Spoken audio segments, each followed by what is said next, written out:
낮 기온이 크게 오르면서 몸이 나른해지고 오후가 되면 쏟아지는 졸음 때문에 낮잠을 주무시는 분들 많이 계실 텐데요. 하지만 낮잠을 잘 이용하면 약이 되지만 나쁜 자세로 오랜 시간 자면 우리 몸에 오히려 안 좋은 영향을 줄 수 있어 주의가 필요합니다. 그래서 이 시간에는 전문가와 함께 춘곤증을 극복하기 위한 효과적인 낮잠법에 대해 알아보겠습니다. 한림대 강남성심병원 가정의학과 최민규 교수 전화로 연결됐습니다. 교수님 안녕하십니까? 예, 안녕하십니까? 네, 참 어제도 날이 참 좋았죠. 이렇게 예. 따뜻한 봄날이 되면 어김없이 춘곤증이 찾아오는데요. 특히 이맘때 많은 분들이 겪는 것 같습니다.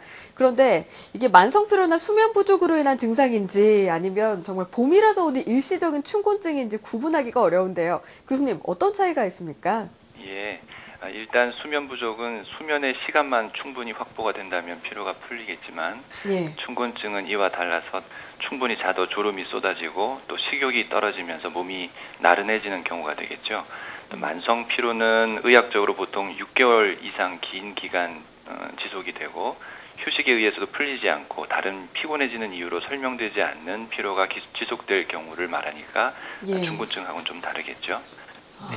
그렇군요. 또 요즘에는 특히 점심 식사를 한 후에 졸리고 나른할 때가 많은데요. 잠깐의 낮잠을 취해서 졸음을 극복하시는 분들도 있습니다. 또 낮잠에 효과가 있다라는 이런 보도 자료들도 많이 접하게 되는데요. 실제로 효과가 있다고 볼 수 있나요? 예, 어느 정도의 낮잠은 긴장과 피로감을 감소시킬 수가 있어서 낮잠 후에 업무를 수행하는 데 도움이 될 수 있다고 보고 있습니다. 한 연구에 따르면 이렇게 낮잠을 자면 혈압이 낮잠 자기 전보다 평균 한 5에서 10mmmercury 정도 낮아진다고 보고한 바가 있습니다. 네. 또 일부 연구에서는 짧은 낮잠이 대사증후군을 비롯한 각종 만성질환의 유병률을 낮추는 데도 도움이 된다고 보고하기도 했습니다. 그래서 예. 적당한 낮잠은 건강에 효과가 있다고 볼 수 있겠죠.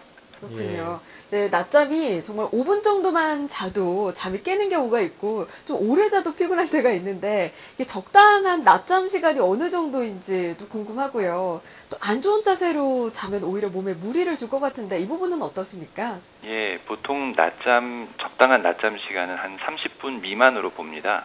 네. 앞에서 말씀드린 낮잠의 효과에 대한 연구들도 모두 30분 미만으로 낮잠 잤을 때의 연구 결과죠. 30분 이상 자면 몸의 생체 리듬이 좀 바뀔 수 있고 저녁에 잠드는 게 어려울 수 있기 때문에 조심해야 됩니다. 특히 불면증이 있는 사람은 낮잠을 아예 자지 않는 것이 좋습니다. 낮잠 잘 때 조용한 곳에서 편안한 자세로 자는 것이 좋은데요. 보통 낮잠을 책상에 엎드려 자는 경우가 많죠. 예. 이 자세는 척추뼈 사이사이에 있는 그 디스크, 추간판이라고 하는데요. 디스크에 심한 압박을 주기 때문에 허리에 부담이 좀 가고 또 목에도 통증을 유발시킬 수 있습니다.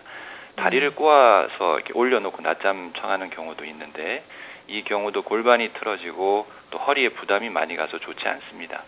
엎드려서 잘 수밖에 없는 상황이라면 얼굴 아래에 쿠션 등을 받쳐서 허리가 많이 구부러지지 않게 자야 합니다.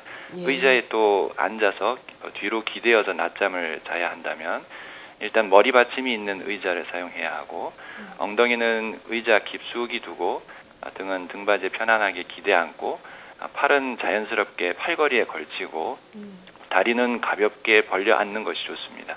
그리고 낮잠 잔 뒤에 이렇게 목과 어깨, 허리, 다리 부분들을 이렇게 스트레칭 해주시는 것이 가장 좋습니다. 네. 예.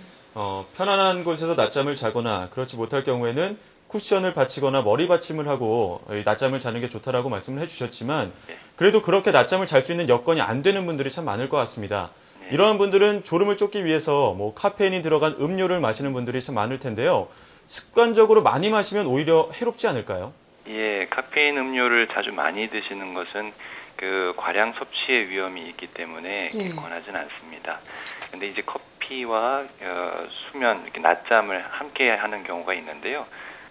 이 부분은 이제 카페인의 특성을 잘 이해하는 경우에 가능한데 네. 카페인의 각성 효과를 섭취한 후에 한 15분 내지 20분 후에 각성 효과가 나타나기 때문에 먼저 카페인 음료를 이렇게 마신 뒤에 낮잠을 이렇게 짧게 이렇게 자고 일어나면 그 각성 효과 때문에 좀 더 개운하게 깨게 되는 그런 경우가 있습니다.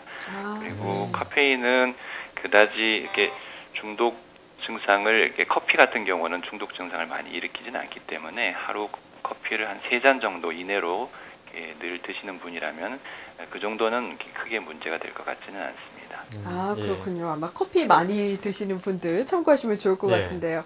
끝으로 낮잠 자는 것, 또 커피 외에 충곤증을 효과적으로 극복할 수 있는 방법은 어떤 것들이 있는지 짚어주시죠. 예, 일반적으로 충곤증은 운동 부족이나 피로가 누적된 사람, 또 스트레스를 많이 받는 사람에게 더 심하게 나타납니다. 예. 이런 증상을 빨리 벗어나기 위해서는 규칙적인 생활 습관을 갖는 게 가장 중요한데요.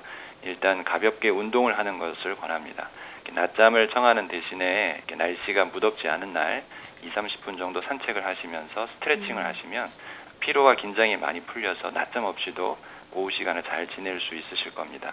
또 식사는 과식을 하지 않는 것이 충곤증을 예방하는 데 좋겠고, 쌀밥보다는 현미나 보리, 콩, 파철 넣은 잡곡밥을 먹는 것이 피로 회복에 많은 도움이 됩니다. 또 비타민 C가 풍부한 신선한 채소와 과일을 적당히 섭취하는 것이 충곤증 관리에 도움을 줍니다. 네, 오늘 유난히 피곤하신 분들은 과식하지 않고 좀 산책을 하시는 네. 것도 좋겠네요. 지금까지 한림대 강남성심병원 가정의학과 최민규 교수와 함께 이야기 나눴습니다. 교수님, 오늘 말씀 잘 들었습니다. 네, 감사합니다. 네, 특히 또 요즘 운전하시는 분들은 봄철 졸음운전이 대형 사고로 이어질 수 있으니까요. 예방법 잘 기억해 두셨다가 활용하시면 좋을 것 같습니다. 네, 그리고 낮잠 주무시는 분들은 이 자세도 중요하다고 하니까요. 네. 엎드려 자실 땐 쿠션, 그리고 이렇게 앉아서 주무실 때는 뒤에 자세까지 좀 신경 쓰셔야겠습니다.